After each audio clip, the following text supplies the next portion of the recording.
नाज़रीन, काज़ीअहमद तालुक़े जे ठठ जागीर बेले जी ज़मीनुनि ते बासरनि पारां कब्ज़ो करण ख़िलाफ़ रहवासियुनि पारां न्यू बिस्मिल्ला चौक खां प्रेस क्लब ताईं एहतजाजी रैली कढी। वीडियो लिंक ते मौजूद है गुलाम हैदर पालादी जी। गुलाम हैदर जी बिल्कुल, इन वक्त मौजूद आहियां काज़ीअहमद नेशनल हाईवे ते, जिते न्यू बिस्मिल्ला होटल खां जेके ठठ जागीर बेले ते कब्ज़ा माफ़िया जो राज है, उन हवाले से उतां जा जेके रहवासी आहिनि उन्हनि एहतजाजी रैली कढी, मुज़ाहिरो करे रहिया आहिनि।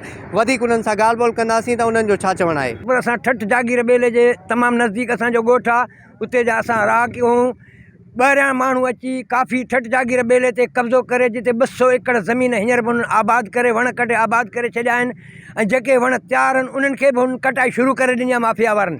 इन जे करे ही DFO जेको आहे हथ सां, ऐं रेंजर जेको शेख आहे हथ सां बेले खे कटाए बर्बादु करे छॾियो आहे। इन जे करे असां हक़ में उन जे लाइ उथिया आहियूं। जेको ठठ जागीर बेलो आहे असांजे हद में आहे, असीं उनखे बचाइण था चाहियूं, पर माफ़िया वारा वधाइण था चाहिनि।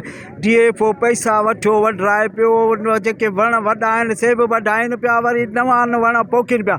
जॾहिं वॾा वण वठीनि था त नंढा वण छो था पोखीनि। जेका ख़ाली ज़मीन आहे गवर्नमेंट जी आहे, पई हुजे उन ते आबादी, ॿिया माण्हू वठो जो पैसा 15,000 रुपया एकड़, 10,000 रुपया एकड़ वञी कायो, हू वण वठी ऐं काइनि पिया। नंढा वरी वण वठीनि पिया, रखंदा वञनि, वॾा वण वठींदा वञनि। इन लाइ असां एहतजाज कयो आहे, ऐं असांखे इहो बेलो बचायो वञे ऐं हिन ऑफिसर खे कर्ज़ खे कढियो वञे, ॿियो को ऑफिसर असांखे ॾिनो वञे। बासर माण्हू आहिनि जेके बेले में कब्ज़ो करे वेठा आहिनि, घर ठाहियो वेठा आहिनि, ऐं राति जो वण वढियो, ॾींहं जो जेको आहे सो उनखे आबाद पिया कनि।